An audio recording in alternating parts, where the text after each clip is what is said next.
Avec le même bonheur. Avec le même plaisir. Toujours avec le même coin de sourire qu'on adore d'ailleurs. Sourire, c'est le mot que j'aime. Sourire, c'est le mot charmant. Pour être charmant, il faut sourire. 8h22, vous regardez Canal Matin sur les antennes de Canal 2 International. Attention, le mois d'octobre est couvert, bien évidemment, par Fidjil et Patricia. N'a aussi pas tout m'a barré. Non, je parle pas de vous. S'il vous plaît, c'est... Mon cousin s'appelle Patou. C'est l'heure de la revue de presse. On doit être un peu plus sérieux. Oui. On a pu l'apercevoir sur la petite fenêtre Karen Mezatia. Finalement, donc, on aura cette revue de presse, quoique pas dans le temps réglementaire, enfin, le temps classique. Mais on a fini par la voir et c'est ça qui est le plus important en ce 2 octobre 2023. Donc, voici la quintessence des titres des journaux parus ce jour sur l'ensemble du réseau national, la revue de presse. Bonjour à vous du côté de Douala, Madame, Messieurs, bonjour et merci de nous rejoindre une fois encore dans le cadre de la lecture transversale des journaux, parution donc de ce lundi 2 octobre de l'an de grâce 2023, un exercice que vous le savez certainement, mais on prend du plaisir à vous le rappeler à chaque fois que le besoin se fait sentir, sera donc retransmis sur Suite FM, la radiovision du bonheur, juste après notre passage sur cette antenne qui est naturellement la vôtre. Et donc, pour camper le décor de cette première livraison de la semaine, on s'intéresse à le processus d'établissement des cartes nationales d'identité. Eh bien, le processus sera désormais allégé. Bientôt terminé donc les tracasseries liées autour de l'établissement de cette pièce identifiante. L'annonce donc justement des mesures pour accélérer le processus a donc été faite par le délégué général à la Sûreté nationale. C'était du côté de la cité économique Douala.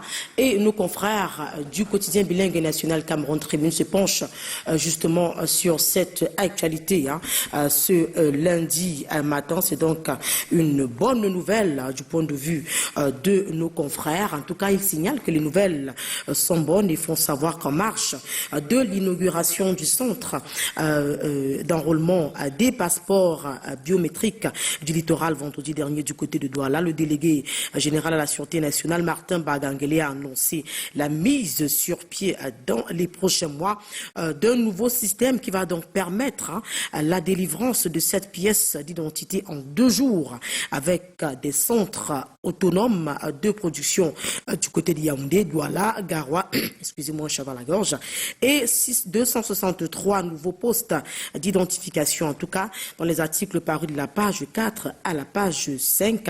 Nos confrères sont beaucoup plus édifiés ou alors édifiants justement sur ce point de l'actualité de ce 2 octobre de l'an de grâce 2023. C'est d'ailleurs la même actualité qui meuble la première de couverture du journal Le Drapeau qui met donc également en exergue cette bonne nouvelle. Bientôt, les CNI, les cartes nationales d'identité seront disponibles en 48 heures seulement. Et donc, le journal de Carole Tamba qui en parle, revient donc sur cette annonce faite par Martin Bagangele relativement à la mise sur pied dans les prochains jours d'un système révolutionnaire de délivrance à des CNI qui, comme les passeports biométriques, nécessitera moins de 48 heures pour l'établissement. C'était donc ce 29 septembre à Douala, lors de l'inauguration du centre d'enrôlement à des passeports du littoral en page 8. Ce qui va changer justement avec ce nouveau processus est suffisamment détaillé à part nos confrères du journal Le Drapeau, qui est naturellement en kiosque ce matin. Autre journal qui se penche également sur cette actualité ce lundi 2 octobre 2023. Il s'agit de la météo qui revient sur cette annonce forte du patron de la police camerounaise Martin Bagangele relativement à la mise à disposition des cartes nationales d'identité. C'est donc bientôt fini les tracasseries liées donc justement à l'obtention de cette pièce d'identité. En 48 heures, ça sera possible bientôt. L'annonce a été faite par Martin Bagangele et justement c'était à l'occasion de l'inauguration d'une nouvelle avancée en ce qui concerne la police camerounaise, des infrastructures donc de la police camerounaise. Et donc nos confrères du journal d'information, analyse et reportage justement se penchent au détail près sur cette actualité. Autre journal, autre information s'intéresse encore à cette grève annoncée des seigneurs de la CREL. Il s'agit naturellement des enseignants et cette mesure gouvernementale en enclenché justement depuis près de 2 ans maintenant. Question d'apporter des réponses aux nombreuses revendications du corps ou alors des personnels qui ont donc la charge de former le fer de lance de la nation, ce qui concerne naturellement l'éducation. Et donc nos confrères du quotidien Émergence reviennent une fois encore sur cette sortie gouvernementale. Question d'éclairer la lanterne à la fois des grévistes et justement du grand public sur ce qui est fait jusqu'ici pour apporter des réponses aux revendications des enseignants. Le gouvernement face donc à la détermination des grévistes, les grévistes qui n'entendent pas lâcher prise, mais le gouvernement continue dans sa mesure d'apaisement, dans sa mesure d'appel au calme, les initiatives justement pour apporter des solutions aux nombreuses revendications sur la table étant enclenchées et justement les membres du gouvernement, cette totale était face à la presse en fin de semaine dernière. Question justement de s'étaler amplement sur ce qui est fait chacun dans son département ministériel. Il y avait donc plusieurs membres du gouvernement, 7 au total, on l'a dit tout à l'heure, qui sont donc penchés sur ces avancées-là et nos confrères du quotidien Émergence reviennent amplement sur cette information dans le journal Le Quotidien Émergence qui est naturellement en kiosque ce matin. C'est la même actualité qui meuble la première de couverture du tri-hebdomadaire le soir, le tri-hebdomadaire le soir qui revient donc sur cette volonté du gouvernement justement de soulager les souffrances entre guillemets des seigneurs de la craie par l'entregent des syndicats d'enseignants. Le gouvernement rassure donc de son engagement à apporter des solutions. On l'a dit tout à l'heure, c'était donc à l'occasion d'une communication gouvernementale interministérielle tenue ici même à Yaoundé, communication donc dont le porte-parole du gouvernement, le ministre de la communication était donc celui-là même qui essayait de dispatcher la parole, de modérer cette séance de travail qui était donc qui a mobilisé plusieurs membres du gouvernement face à la presse nationale. Lesquels membres du gouvernement sont donc revenus chacun dans son domaine respectif sur les avancées, ce qui est fait justement jusqu'ici, question d'apporter des réponses aux revendications des seigneurs de la craie. Naturellement, le gouvernement est conscient de ce qu'il faut encore faire des efforts et donc c'est une mesure de négociation, d'apaisement qui est donc entamée depuis plusieurs jours maintenant. On l'a vu d'ailleurs avec le ministre du Travail et de la Sécurité sociale qui essayait donc, qui a appelé les syndicats d'enseignants autour de la table pour une concertation. C'est dire que le gouvernement est bien conscient de ce qu'il faille apporter des réponses aux revendications des enseignants et donc c'est cette information-là sur laquelle nous baladent nos confrères du quotidien, du journal le soir, le tri-hebdomadaire le soir qui est donc naturellement en kiosque également ce matin. On évolue avec le quotidien le jour. Le quotidien le jour d'Aman nous amène du côté du sud-ouest ce matin où le commerce illicite du cacao et sa nouvelle mesure controversée du préfet de la Mémé relativement justement à ce commerce illicite-là du cacao. Et donc le journal nous fait savoir que la circulaire des véhicules transportant le cacao sans escorte des forces de défense est donc interdite entre Kumba et Manfé. Cette mesure due donc aux attaques des sécessionnistes contre les véhicules transportant du cacao ne convainc pas les camionneurs et les négociants qui redoutent des effets pervers néfastes donc pour une filière déjà en proie à d'immenses difficultés, lesquelles difficultés sont d'ailleurs détaillées par nos confrères dans l'article paru en page 5. Et puis on va du côté du Septentrion avec la voix du Septentrion justement qui nous amène donc sur cet axe routier qui justement entrave le déplacement des populations et leur bien dû à son état peu praticable du point de vue donc de nos confrères de ce journal, la Croix du Septentrion. Et donc il s'agit spécifiquement du tronçon Gaoundé-Régarois. Le calvaire de la population est donc mis en exergue par nos confrères, les conséquences justement que cette situation a en termes de développement justement de cette partie du pays. Ceux-là donc qui ont la charge de vaquer à leurs occupations se voient donc quelque peu perturbés donc par ce tronçon routier pas véritablement, alors pas très praticable pour être un peu dans le sillage de nos confrères de ce matin. Et donc, c'est une sorte d'appel à l'air, d'une sorte de plaidoyer justement pour que le gouvernement ou alors qui de droit se penche justement sur ce tronçon routier-là afin de faire le bonheur des populations dans cette partie du Cameroun, puisqu'on est dans le septentrion. Il reste avec le quotidien de Jules Brice Ngaba, qui nous amène donc du côté du septentrion où a donc été célébrée la journée mondiale de l'habitat. C'était du côté de Garoua pour être beaucoup plus précise, le plus beau saré. D'ailleurs, du point de vue du journal de Jules Brice Ngaba, le chef-lieu de la région du Nord en pleine métamorphose, accueille donc ce jour la cérémonie officielle à l'issue de laquelle doit donc être désignée la ville la plus propre du pays sous la présidence effective du ministre de l'Habitat et du Développement urbain, Célestine Kétia-Cortés. Des manifestations y afférentes vont donc constituer l'acte final d'une semaine intense d'activités, lesquelles activités sont donc détaillées par nos confrères du journal de Jules Brice Ngaba, le quotidien, et donc évidemment en kiosque ce matin. On a également reçu le quotidien à mutation de Georges-Alain Boyomo dans sa parution de ce matin se penche sur les tax force vérités et faux débat justement autour des nouvelles révélations sur les groupes de travail mis en place pour la CAN et la Covid-19. Qu'est-ce qui a changé?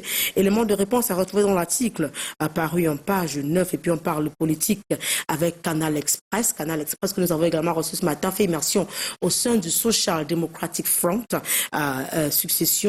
pour parler spécifiquement de la succession de John Frondi, qui on le sait, s'en est allé, que la tête de nos ancêtres continue à lui être donc légère, c'est notre choix en tout cas. Et donc, élection ou consensus, s'interroge le journal qui nous fait savoir que 3 mois après le décès du chairman, le congrès du parti sur fond de dissension pointe donc à l'horizon. 3 candidatures se dégagent pour briguer la présidence du Social Democratic Front. Shewa David, Ndengue Golden Zama et Joshua aussi, actuel premier vice-président. Mais dans les coulisses, indiquent nos confrères, certains cadres du parti soupçonnent Joshua aussi de manœuvrer en voulant donc imposer le vote par liste pour, disent-ils, tirer la couverture de son côté. En tout cas, c'est une situation plutôt tendue au sein du Social Democratic Front que décrit donc le journal Canal Express, qui est donc naturellement en kiosque ce matin. Et puis on évolue en économie. Le quotidien de l'économie de Thierry Écoute nous permet donc d'ouvrir cette autre page de la revue de presse en direct du studio de la cité capitale. Les risques de surendettement extérieur restent donc élevés au Cameroun du point de vue de nos confrères. État des lieux de la dette publique à fin août 2023 à retrouver dans l'article paru en page 3. Et puis en santé, on évolue avec donc le quotidien Éco-santé de Joseph Benboum qui s'intéresse donc au mois d'octobre qui, vous le savez, est consacré à la lutte contre le cancer du sein. Et donc le journal nous fait savoir que chaque année ce mois d'octobre est donc dans le pays du monde, dans les pays du monde entier, dédié donc à la sensibilisation afin d'attirer une grande attention sur cette maladie et favoriser donc la prise de conscience. La 30e édition est donc lancée depuis hier, 1er octobre 2023, jusqu'au 31 du mois courant. Tout le monde est donc invité à soutenir la recherche, à se faire dépister, mais aussi à écouter les femmes qui luttent contre le cancer du sang. Plus de 70 pays participent donc à l'événement et l'opération permet de financer 250 projets médicaux chaque année grâce donc aux 76 millions de dollars récoltés dans le monde. En page 3, les détails relatifs édifient amplement notre long terme. Et puis on reste en santé avec gouvernance presse qui s'intéresse donc à cette traque lancée par le ministre de la Santé publique, Mme Oda Malachi, contre les établissements clandestins, environnement sanitaire des patients. Durant des visites inopinées le week-end dernier dans la capitale économique, le ministre de la Santé publique, Mme Oda Malachi, a donc passé au peigne fin à certaines structures hospitalières en mettant un accent sur la prise en charge des malades en passant. Et donc en page 5, nos confrères édifient amplement notre lanterne à ce sujet. C'est la même information qui meuble. La première de couverture du journal l'essor qui revient également sur cette attaque contre les formations sanitaires clandestines donc lancée par le ministre de la Santé publique. La visite a justement permis de mettre la main sur quelques-uns justement de ces personnes-là qui exercent donc dans cette pratique illicite et naturellement mettant en danger la vie des populations. En tout cas, l'essor se penche au détail près sur cette information, la même information meuble. La première de couverture du journal Le Bélier qui revient donc sur cet élan de cœur du côté de Douala perpétré donc par le ministre de la Santé publique, Manaouda Malachi. Il était au chevet des patients en détresse. Ils ont donc reçu le réconfort du patron de la santé publique au terme donc de l'ouverture officielle du service de néphrologie et du centre d'hémodialyse de l'hôpital La Cantine il y a moins de 24 heures. Le patron de la santé est donc allé apporter du réconfort à deux patientes actuellement prises en charge dans cette formation sanitaire. Les détails à retrouver dans les colonnes du journal qui est naturellement en kiosque ce matin. Et puis on a également reçu Info qui nous amène donc investigation autant pour moi et investigation qui nous amène donc du côté la Fédération camerounaise de football et signale que les colporteurs des fausses nouvelles sur Samuel Eto'o désormais traqués dans les réseaux sociaux. Le journal nous fait savoir qu'un cabinet d'avocats et les experts en cybercriminalité viennent donc d'être saisis afin de traquer et traduire en justice les colporteurs de nouvelles non fondées sur le président de la Fédération camerounaise de football. Les détails à retrouver dans les colonnes du journal et investigation qui est donc en kiosque ce matin. On reste en sport avec la voix du centre qui met en exergue Alex Kamgang qui est donc qui parle donc justement dans les colonnes de ce journal. Il dit d'ailleurs à citation, Francis Ngannou a dit qu'il tape les gens pour vivre. Eh bien, nous, on tape les gens pour survivre. Alex Kamgang, le double champion du Cameroun de la MMA, Mixed Martial Arts, dans la catégorie des moins de 70 kilos, nous ouvre donc les portes de son métier et nous livre ses peurs, ses défis et les réalités qu'il traverse au quotidien dans la pratique de son sport. À retrouver donc dans la page 2 toutes ces informations. Et puis on met le pied dans l'actualité étrangère qu'on a convenu d'instaurer dans cette lecture transversale des journaux en direct du studio de la cité capitale. On y va avec le journal intégration de Thierry Ndongona qui nous amène donc au sein de la communauté économique et monétaire d'Afrique centrale à CEMAC, où les nouvelles générations, pour parler des nouvelles générations des projets intégrateurs, les contours de la levée de 565 764 milliards de francs CFA par la CEMAC sont donc développés par nos confrères. C'est qu'il faut retenir de la 7e réunion du comité technique de suivi et de mobilisation des financements et de mise en œuvre des 10 projets. La liste des 13 projets justement intégrateurs sur la table des bailleurs de fonds les 28 et 29 novembre prochains du côté de Paris. Et donc, c'est une information que mettent donc à notre disposition nos confrères du journal Intégration. Et on a également reçu l'équation qui revient sur cette distinction donc arrachée ou alors décrochée par le Cameroun du côté de Marrakech relativement donc à la sécurité routière. Le double gagnant du Cameroun à Marrakech est donc une fois encore dévoilé par nos confrères du bi-hebdomadaire l'équation de Richard Bondol du 25 au 26 septembre 2023. L'envoyé spécial du secrétaire général de l'Organisation des Nations Unies chargé donc de la sécurité routière, la Banque mondiale et la Commission économique par l'Afrique organisaient donc la 2e édition du prestigieux prix Kofi Annan Road Safety Award. Les efforts du Cameroun grandement salués célèbrent donc l'engagement du gouvernement de la République et la vision du président de la République Paul Biya à sauver des vies sur nos routes. Et donc c'est cette information-là qui est donc mise en exergue par nos confrères du journal L'équation. Et avec l'équation, mais la clé sous le paillasson de cette première livraison de la semaine, livraison assurée sur le plan technique par Lionel Capfeu et Sabine Meufeza, grâce à qui on va parcourir encore comme ça de manière rapide les nombreux journaux sur lesquels nous nous sommes penchés. Occasion pour nous de vous inviter à vous rendre dans les kiosques. Question de lire en profondeur les actualités ou alors l'actualité qui vous intéresse, de celles que nous avons donc parcourues ce lundi matin. Rappelons-le une fois encore, cet exercice sera donc retransmis sur Suite FM, la radio-vision du bonheur, juste après notre passage ici même. Et donc, il est donc temps pour nous de renvoyer l'antenne du côté de Douala à Patricia et Fidjil qui sont bien en poste, hein, bien assortis d'ailleurs. Ils vont donc continuer à vous balader à travers cette belle plage matinale qu'est Canal Matin, qu'on ne retrouve nulle part, et aussi ce n'est naturellement chez nous, chez vous, sur la chaîne verte, la chaîne toujours plus près de vous. Et donc ça se poursuit avec Patricia et Fidjil. À vous l'antenne, au plaisir de vous retrouver demain. S'il plaît à Dieu. Bonne journée. Merci beaucoup, Karel. À vous, Karel. Et prochain rendez-vous, ce sera demain. Et à nos très chers téléspectateurs, on s'excuse encore. On sait très bien que la revue de presse, voilà, la revue de presse a très souvent lieu à 7 h du matin. Mais bon, on a eu un léger décalage. Mais ce qui est sûr, c'est que demain, lorsqu'il sera à 7 h, eh bien, Karel sera là pour votre traditionnelle revue de presse. Et dit qu'elle nous a beaucoup manqué, Karel. Joyeux anniversaire à Onambele Paul-Édouard, qu'on appelle encore Crotal, qui a un an de plus aujourd'hui. Je rappelle que c'est le gardien du temple du hip-hop du Cameroun. Joyeux anniversaire. À côté Sa Majesté. Voilà.